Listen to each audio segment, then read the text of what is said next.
We're going to be doing a fun project today of coating the top of this bar with an epoxy or a gloss.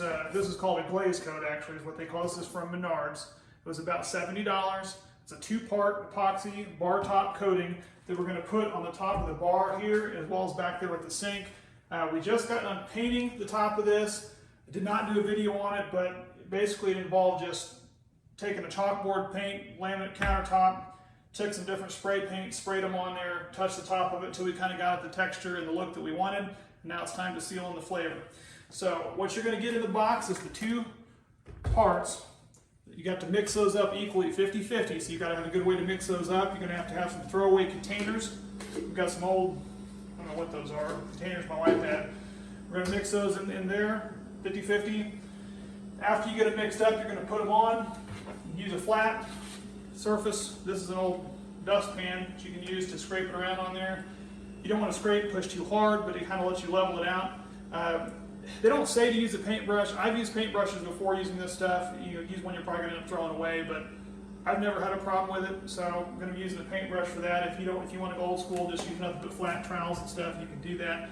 But I'm going to be using that. And then you need to have something, either a torch, like a propane torch like this, to heat it up, or a hairdryer. You know, if you don't have access to that, most people have access to a hairdryer. So use a hairdryer to kind of heat it up, and that's going to help get some of the bubbles out. Now, a couple of things you're going to have to do before you get started. One, you got to make sure that the ambient temperature is above 70 degrees. So you're going to have to make sure that you're not doing this in a real cold environment. If you're doing that, you're going to get a lot more bubbles, and it's going to be hard for the thing to self-level. So you want to make sure you got a nice warm environment to do that in, so 70 degrees or above. The other thing you're going to need to do is tape off anything that you're not going to want to get this stuff on, because it's going to add a big glaze on there. In our particular case, we did paint this, but I did leave a wood edge on here. And I'm going to be doing it where I'm going to run it over the top of the edge. And I want to keep the wood look. So I'm going to peel this off, and I'm going to be taping something up underneath it where I don't want it to get on there. So this is actually going to roll over the top of this and glaze the whole top edge and then drip. Then at the end I'm going to have to scrape off the bottom of the drips. Also, since we're redoing the floor, I probably don't care if it drips a little bit on the floor. I got a floor scraper, you can scrape that off. So I may not plastic this front side, but the back part, I'll probably plastic that off because I don't want it to get on the cabinets. We're also going to be redoing this in a later video with some stonework and some air stone from Lowe's. I'm going to show you how to do that later. In the background here, you can notice we've got these pendant lights.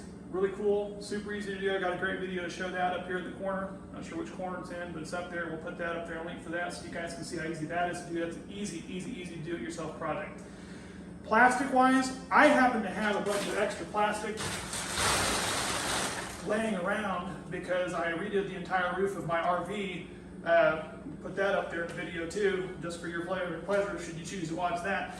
But I had a bunch of extra of this. If not, it's plastic or visqueen, and you can go pick it up from any hardware store. They sell this in whatever size you need. If you want to do it, again, on the cheap, you can coat with some trash bags and use those too. Whatever this stuff gets on, you're probably going to end up throwing it away anyway. So the first step for me is going to be to peel off this tape from painting this and to tape up the plastic where I don't want it to go. And then we're going to get started. Now that we've got everything taped off, I know that nothing's going to be getting where I don't want it to on the floor. Again, we've put plastic down. We're going to be replacing our flooring anyway, so I don't really care if it gets on the floor, but I don't want it on my cabinet, so I have put some sheets on here. If you're going to protect your floor, by all means, put some stuff on the floor too, if you're going to be pouring this. Now, what it says to do is mix side A into a container equal parts with side B, which is the hardener. Then we got to use a stir stick or a wooden stick that's got some flat edges so that you can get all the way around there, and you're going to stir it for 6 minutes. Then you're going to take it from there and you're going to dump it into a new clean container and start for an additional 6 minutes or until you think it's about 90 degrees. And that's going to kind of be by guessing by golly, because I don't have a thermometer. So we're going to do it for several minutes and see.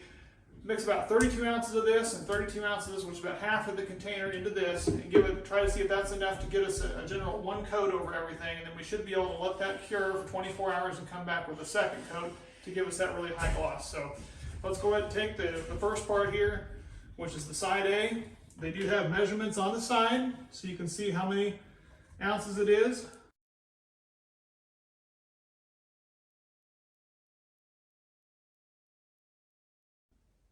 There's 32 ounces out of that one. We're going to throw these away when we're done. They're just old, like oatmeal containers. And this one, you got your hardener. It's again got a gauge on the side that shows how many ounces are left. We're going to do exactly the same thing in this one.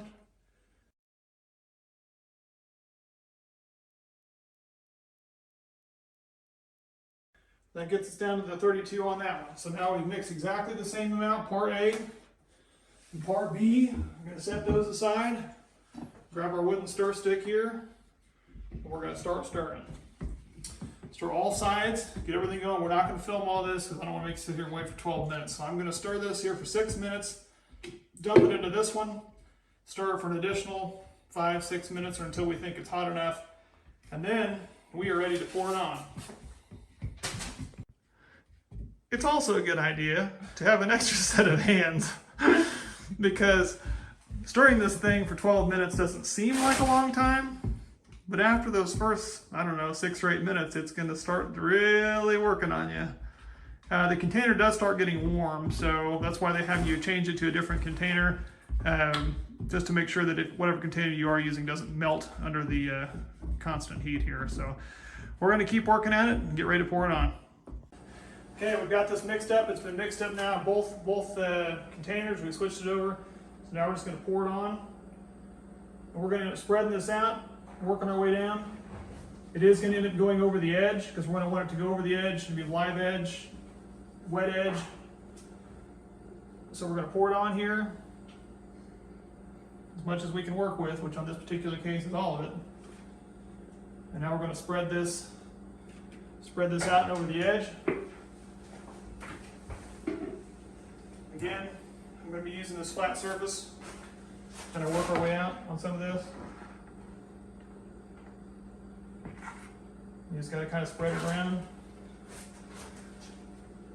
If I did not mention this earlier, and I'm not sure if I did, it is a imperative that you've got your surface fairly level. If you do not, then you will find really fast that all this stuff runs to one side. And that's not good. We, of course, made sure this was level beforehand, which is why it's all kind of staying in the middle, letting me kind of spread it around. We'll go ahead and put this first coat on and I'll let you see how it looks. All right, my lovely wife is going to be using a hair dryer to go ahead and hit this half of this bar. You can already see how beautiful this is looking.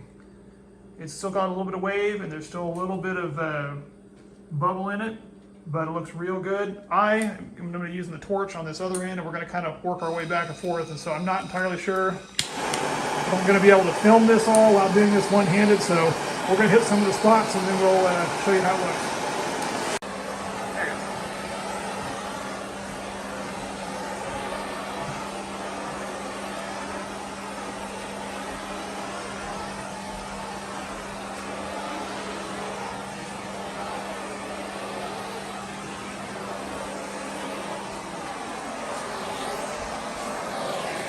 You can see it's going to move real slow. Don't leave it in one spot. You don't want to burn it. It's going to bring those bubbles up to the surface. It gets nice and smooth. It's a nice glossy finish.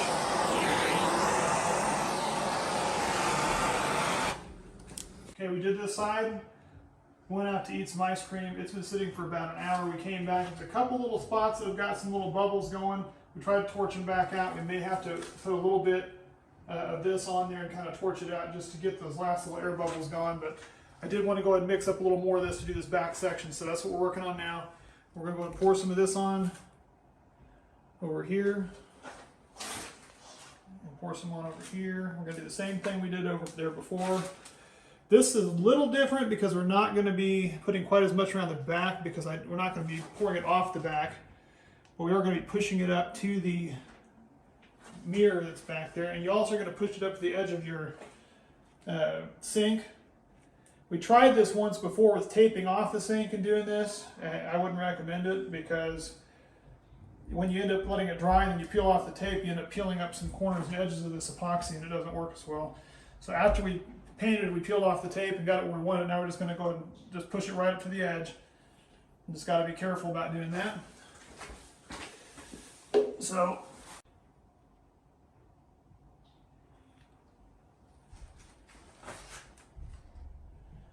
I like to go and get it close to the edge. Close to the edge first, and make sure you get everything good and coated before you start really running it off the edge, because even if you're just wasting product, but you're going to end up wasting some of it off the front because you want it to drip down the front edge. So I'll go ahead and have my wife grab a paintbrush and kind of help get the back edge and help me while we're doing this. And here we have the wife and Sarah for Sarah's corner, getting her little work in here. Like I said, you got to use a brush. They said you can use a little spatula or trowel. This stuff, it's supposed to be a self-leveling, so as long as you get it fairly close, we're going to go over it with that torch and it will level itself back out, even if you do see some waves and stuff in it right now. I can already see quite a few little bubbles that are coming up, but again, that's what that torch or hairdryer works for. If you are going to use a hairdryer, we learned you don't hold it in one spot very long. It will start, or close, yeah, it'll start moving this stuff around, which is why that torch really works out really well to get that done. But you're just going to push it up to the edge of the sink. I got to get a little more on this edge here, it looks like. Maybe you weren't there yet. So we'll go ahead and keep working on it. Got to get the back behind the sink there. Make sure you get in the front underneath it here, or else you end up with a bunch of little drips that later on you will have to take off, which is kind of a pain, we've learned. Yeah, you can scrape them off or use a sander and sand them off, but it's certainly better if after you let it sit for an hour or so, go back and check for drips and kind of scrape them off the bottom edge at the time. It certainly helps. But we'll keep doing this and working on it, and then we'll end up making it look nice like this.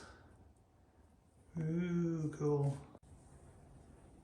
Now that we've got the first coat of glaze on there, we're going to let it sit. You got to let it sit for about 24 hours. And then you can decide what you want to do, if you want to add another coat or not. We are still up in the air. It looks really good. We may decide to not add a second coat. We've got enough stuff that we could add a little top coat and touch up some areas. And you're not supposed to use it for 72 hours. After this first coat, there's a few little spots. You can catch them in the light down there that have little tiny spots in them. But overall, I mean, I'm pleasantly impressed with this product so far. And I think it's going to look real sharp, especially once we get that rock facing on the front of this and wrap this in the stone. And again, I'll do that in a later video. If you haven't noticed back there in the back too, some of the fractal burn we've been working on. We got a little video on that too, but how to do the fractal burn in wood. That's a lot of fun too. It can be dangerous though, so we'll put a link to that in case anybody's interested in that. But I think overall, this has turned out real well, and I've been real happy with it so far. What's up, everybody? It's been 48 hours, and I wanted to give you a rundown of how this looks. So this is how it ended up turning out. I pulled all the plastic off. There's a few small bubbles that I've seen in it, but all in all, you can see how well that worked out. Look at the reflection. The reflection coming off of that. I mean, it is like glass on the top of that, but a real nice shine. It's real smooth. I had enough stuff left over. I could have done a little bit more touch up on it if we wanted to, but my wife and I looked at it and we decided, you know what, we're happy with it, with the way that it is. It's going to be used as a bar in a basement, and I think it's going to be great. So all in all, I'd say this is a win. I would definitely recommend this product, and would definitely recommend trying this if you're looking for a good upgrade to a basement countertop. This worked out real well, especially for someone that hasn't done a lot of epoxy work. If you're going to use this in your main countertop in your kitchen, you probably want to hire it done or get a better product, or at least 2-coat it for sure. So, but hope this helps. Anybody have any questions, please feel free to like and subscribe and leave your comments below, and have a good one.